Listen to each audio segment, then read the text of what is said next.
मराठी मॅट्रिमोनीवर मिळतो सगळ्यात जास्त चॉईस। मराठी मॅट्रिमोनीने लाखो स्थळं जुळवली आहेत। यापेक्षा चांगली गोष्ट काय असू शकते? मराठी माणसांची नंबर 1 चॉईस मराठी मॅट्रिमोनी।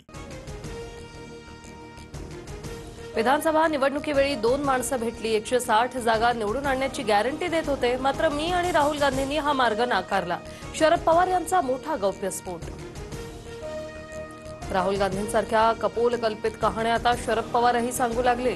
त्यांच्यावर राहुल गांधींच्या भेटीचा परिणाम, शरद पवारांच्या दाव्यावर मुख्यमंत्री फडणवीसांची टीका। शरद पवारांच्या दाव्यामध्ये तथ्य असेल, निवडणूक आयोगावर टीका केली की भाजपला झुमतं, आदित्य ठाकरेंची टीका। राहुल गांधींनी निवडणूक आयोगावर आक्षेप घेतला असताना भाजप आणि मुख्यमंत्र्यांनी उत्तर देण्यास पुढे येण्याचं कारण काय? राहुल गांधींच्या प्रश्नांना आयोगाकडून उत्तर हवंय, शरद पवारांची प्रतिक्रिया। संसदेतील शपथ सुप्रीम कोर्टात चालते का? आयोगाने मागितलेल्या शपथपत्रावरून फडणवीसांचा राहुल गांधींना सवाल। खोटं बोलायचं आणि पळून जायचं, फडणवीसांकडून राहुल गांधींचा पळपुटे असा उल्लेख। सोमवारी इंडिया आघाडीचा मोर्चा केंद्रीय निवडणूक आयोगाच्या कार्यालयावर धडकणार। राहुल गांधींच्या मत चोरीच्या दाव्यानंतर देशभरात निवडणूक आयोगाविरोधात वातावरण तापण्यास सुरुवात। शिर्डी मतदारसंघातही मतदार नोंदणी घोटाळा, आयोगाकडे माहिती मागूनही ती दिली नाही, बाळासाहेब थोरात यांचा आरोप। तर स्वतःचा अपयश झाकण्यासाठी थोरातांचं बेताल वक्तव्य, राधाकृष्ण विखे पाटील यांचा पलटवार।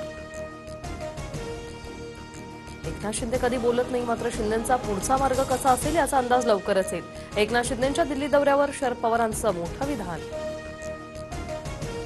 ठाकरे बंधू एकत्र येण्याबाबत इंडिया आघाडीत कोणालाही आक्षेप नाही, मविया ही विधानसभा निवडणुकीसाठी तयार झाली।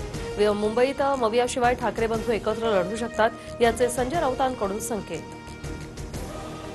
दोन्ही ठाकरे बंधू एकत्र आल्यास आम्हाला आनंदच, काँग्रेस योग्य वेळी निर्णय घेईल, आधी दोन्ही भावांना एकत्र येऊ द्या, काँग्रेसच्या विजय वडेट्टीवारांकडून भूमिका स्पष्ट। आरएसएस शिस्तबद्ध संघटना, निर्णय झाला की त्याची अंमलबजावणी करते, पंतप्रधान मोदींच्या निवृत्तीच्या चर्चांवर शरद पवारांची प्रतिक्रिया। कोळीवाड्यात आलेले नासके नारळ, अरविंद सावंतांची एकनाथ शिंदेंवर टीका, तर सावंतांचा वरळीशी काय संबंध? वरळी तुमच्या बापाची मालकीची आहे का? नरेश मस्केंची खोचक टीका। ठाकरेंचे आमदार सुनील शिंदेंच्या मुलाविरोधात गुन्हा दाखल, सिद्धेश शिंदेंवर महिलेला धक्काबुक्की केल्याचा आरोप। तर इंस्टाग्राम पोस्ट करत सिद्धेश शिंदेंनी आरोप फेटाळले, शिंदेंच्या शिवसेनेच्या महिला शाखा प्रमुखांनी केली होती तक्रार। जळगावच्या 40 गावात एकनाथ खडसेंविरोधात भाजप आक्रमक, खडसेंच्या फोटोला जोडे मारत एक कार्यकर्ता फोटोवर थुंकला, रुपाली चाकणकर चेकाळल्यात, खडसेंनी केलं होतं वक्तव्य।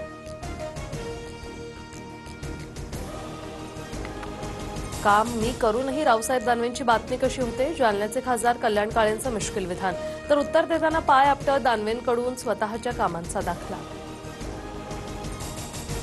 प्रांजल खेवलकर पार्टी प्रकरणी महिला आयोगाचं पोलीस महासंचालकांना पत्र, दबाव टाकून महिलांना बोलावलं का? एसआयटी मार्फत चौकशी करा, महिला आयोगाची मागणी। मानवी तस्करीचा प्रकार असल्याचाही दावा।